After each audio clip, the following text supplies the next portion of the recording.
For this video, I'm keeping it completely real with you guys. I'm in Drawdown, and it's not a fun place to be. I'm pissed at myself. I'm trying to revenge trade and fight with the markets.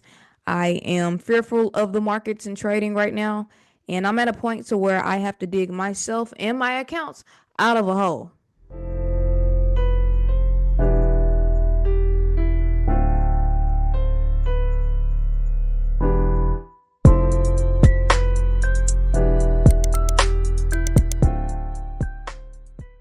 What's up, guys? Welcome back to the channel where transparency meets trading. My name is Tiana, and my goal is to share my true and transparent day trading journey. And for this video, we're going to be talking about drawdown and what I currently plan to do to get out of drawdown. The reason that I wanted to make this video is because I feel like a lot of trading influencers or gurus in the industry only focus so much on posting their profits and posting these large account flips that it has stigmatized the idea of drawdown, and a lot of people now think that if they're in drawdown they are an unprofitable trader. But here's the thing, drawdown isn't a sign of failure. In fact, some of the greatest traders in the world go through it, and they are still currently going through it. The thing that sets them apart from being very successful and profitable traders and new beginning traders is they know how to manage their emotions, their actions, and their decisions while they're in drawdown. And learning how to master those things are going to be critical keys to your success as a day trader. But with that being said, let's talk about how I personally got myself into drawdown. Somewhere up in the screen, you are going to see a screen recording of the last couple of trades that I took at the end of 2024, which is in about November and December, and the beginning of 2025 in January. And as you can see, I had about 8 or 9 green trades. I was doing well, not too many losses. And then right after that, I had about 4 or 5 back to back to back losses. I mean, smashing. That was dragging your girl by her edges through the charts, through the markets.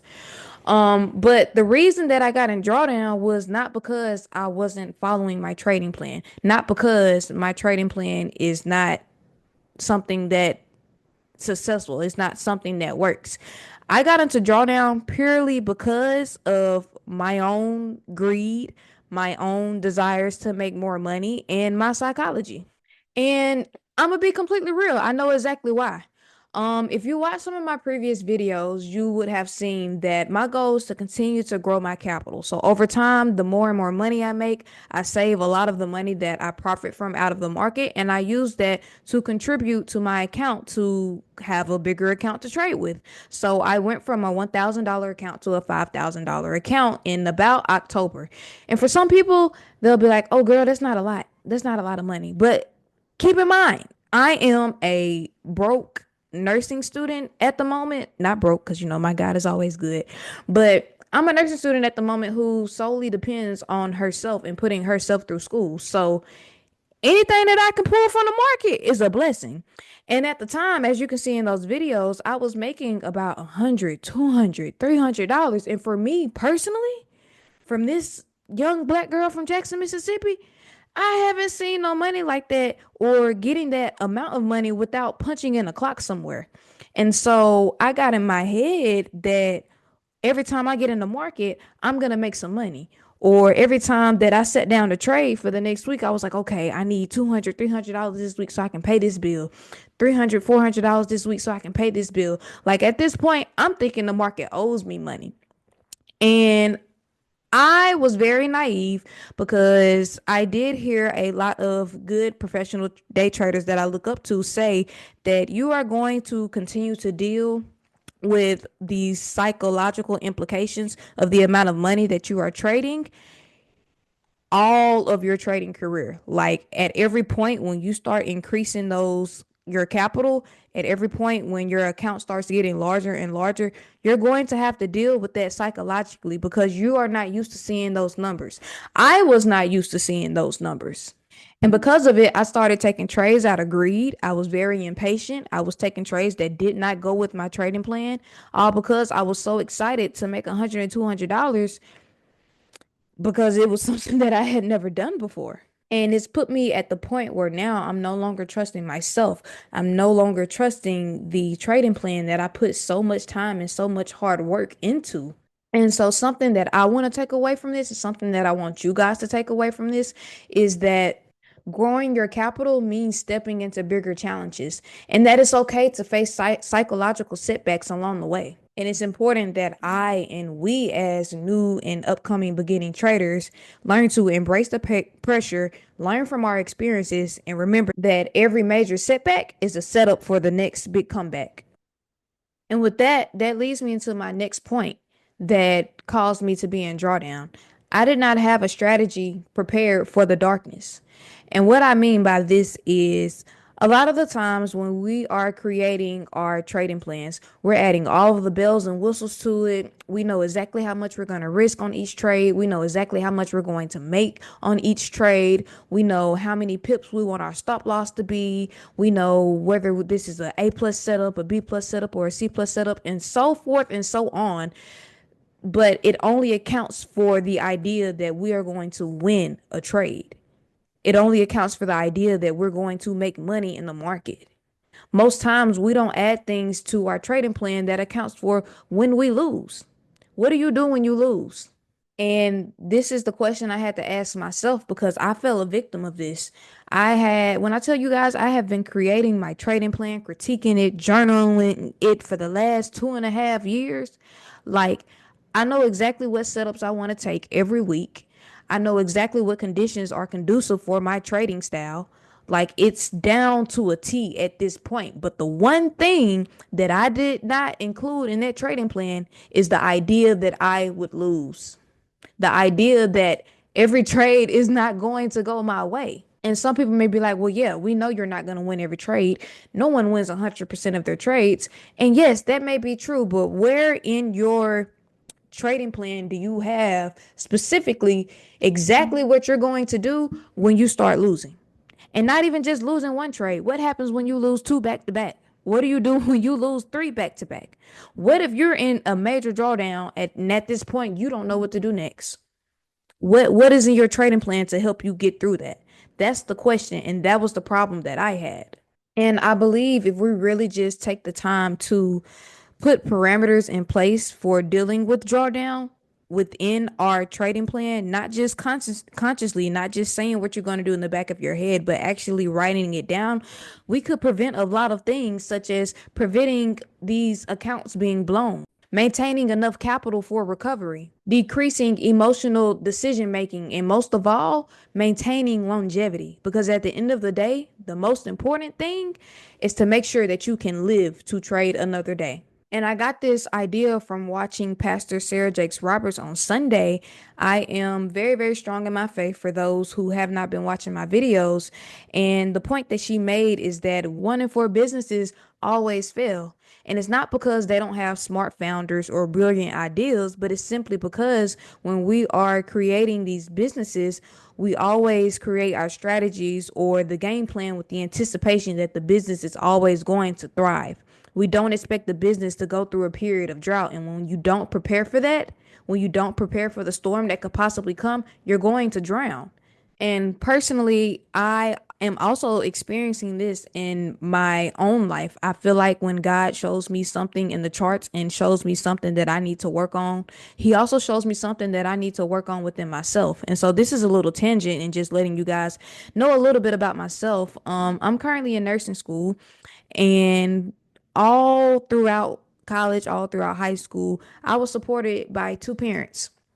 And I'm just being honest with that. I would never say that I got it out the mud. I had two great parents who were there to support me and put me through school.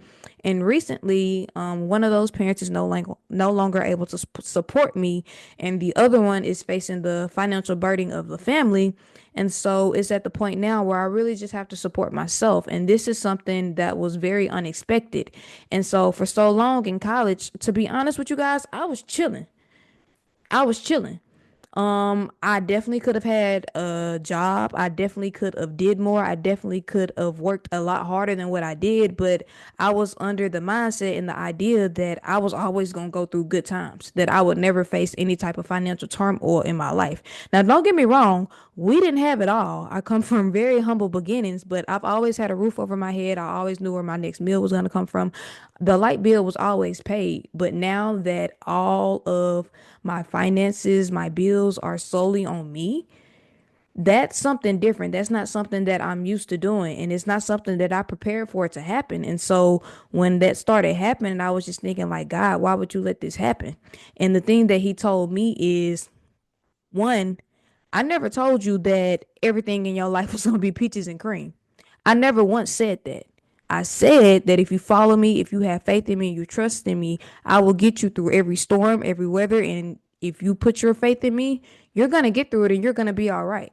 But you have to trust in me. And with that being said, you guys and me as well as traders, we have to trust in our skills. We have to trust in the work that we've put in. We have to trust in the back testing that we spent countless hours doing and knowing that we are profitable. We are going to be successful, but there are going to be some times where we'll just go through drawdown or we'll go through hard times. But again, the difference between those who make it out on top is knowing how to deal with those drawdowns, knowing how to deal with those hard times, and keeping your head on straight.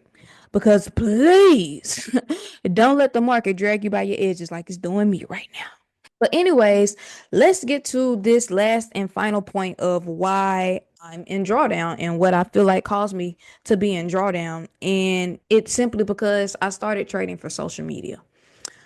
Again, like I said earlier, oftentimes in this trading industry, we only see people post their profits. And so that's the environment that we're used to. And so I was thinking for my own page that, okay, people won't watch my videos if I'm not constantly posting profits. People won't subscribe to my YouTube channel or follow me on Instagram if I'm not posting a trade every day or if I'm not posting a potential setup every day. And this thinking is the reason that I was being impatient with the trades because I wanted to show you guys good and profitable trades. I wanted to show you guys that I was making money in the market. But to be honest, that's not my job. I strongly feel like God, and again, I'm very strong in my faith, did not give me this platform so that I can show you guys all of the glitz and glamour. He gave me this platform so that I can show you guys a real and true authentic journey and what it looks like when someone that looks like you has a similar 9 to 5 job like you can become successful at this skill just as much as anyone else. And I now realize that in order for me to continue to be real and transparent with you guys, I have to show you guys everything. I have to show you guys the drawdown. I have to show you guys the struggle of how I'm trying to balance being in nursing school while trading. I have to show you guys the struggle of keeping discipline while I'm trying to pursue all of these things because that's another reason that I'm most likely in drawdown.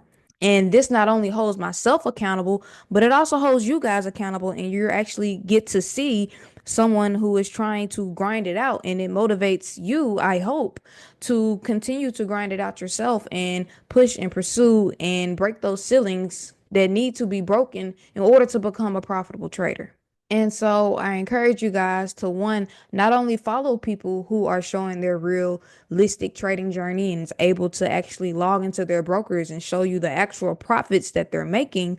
I encourage you also to post your journey as well to encourage others. I feel like we need more of that in this space. And again, if you keep subscribing to this idea that's being plastered across the trading industry of just constant profits, constant flipping accounts, that's what you're going to look for in the market. And you're going to be highly disappointed when it's not what you get. But with those 3 points, I really hope that helps someone. Next, I don't want to leave you guys off with just that. Let's talk about how I personally plan to get myself out of this hole that I've dug myself into, known as drawdown. And the first thing that I plan on doing is going back to the basics, making sure that I'm taking A+ setups. And what I mean by this is not thinking that, okay, this trade is most likely 100% going to go my way, but no, but making sure that every setup you are taking checks off every single box of what you need to see for that setup. Do you need to see it hit a certain fib level? Do you need to see it pull back a certain amount? Do you need to see wick exhaustion? Do you need to see it break structure? Like, what are the things and criteria that you have to see 100% in order to take that trade? Don't take it if it's one or it's only 2 out of 3 of the things that you're looking for. That's not an A+ setup. An A+ setup is when all of those boxes are checked off for that specific setup that's conducive to your strategy. And then second, I plan on making sure that I manage my mindset while being in drawdown. I have to be conscious and aware of the fact that I'm going to start maybe getting greedy when it comes to increasing my capital. And also being aware that on the flip side of me being able to make $200 and $300 in a day, numbers that I'm not used to, I also potentially could lose $200 and $300 today. A day. Again, something that I am not used to. So these are things that I need to be consciously aware of in the back of my mind and making sure that I'm taking inventory of the thoughts that are going in my head and journaling at the end of every day how I'm feeling, how I feel like I'm reacting to the market, if I need to pull back, if I need to decrease my risk a little bit because I'm being too overconfident. These are things that I need to think about because I used to, when I first started trading, always at the end of every trading day, write out my thoughts, my feelings in my trading journal. And then I got to the point where I was like, oh, okay, I got a good trading plan now. I don't really need to do that. Like, no, I need to continue doing the things that made me successful and got me to where I am today, which is making sure that my mindset is in the right place every day that I plan on logging into the charts. And so the last thing that I plan to do to get out of drawdown or advice that I want to leave you guys with is prolonged exposure therapy. And what I mean by this is it's something that I learned in nursing school. And so it is a cognitive behavioral therapy for patients that are experiencing PTSD. And so what you do over time is you continue to expose them to their triggers to decrease their reactions or decrease their anxieties or behavior around that traumatic event. And so, how that relates to trading is most of the time we're not used to drawdown. So, when we do get in drawdown, we start to get antsy, we start to have anxiety, we start to have fear, we start to behave in a different manner because it's something that we're not used to. And so, I plan on creating that psychological connection that gradually desensitizes my fear and stress of being in drawdown. And to give you guys an example with backtesting, I could start off backtesting with my account in drawdown. So that way I gradually increase my risk exposure to drawdown, which will allow me to decrease the emotional reactions that I have when I'm actually in drawdown and develop the behaviors and the actions that I need to perform while I'm in drawdown. But that's all that I have from this video. It was really me just going on a rant, but I hope that you guys can take something from it, was able to learn something from it, and was able to relate in any way. Again, if you like to see content like this, please subscribe, comment down below. Let me know if you guys are going through drawdown or if you started off your 2025 with a great year. Keep it real in the comments. But that's it, and I'm out.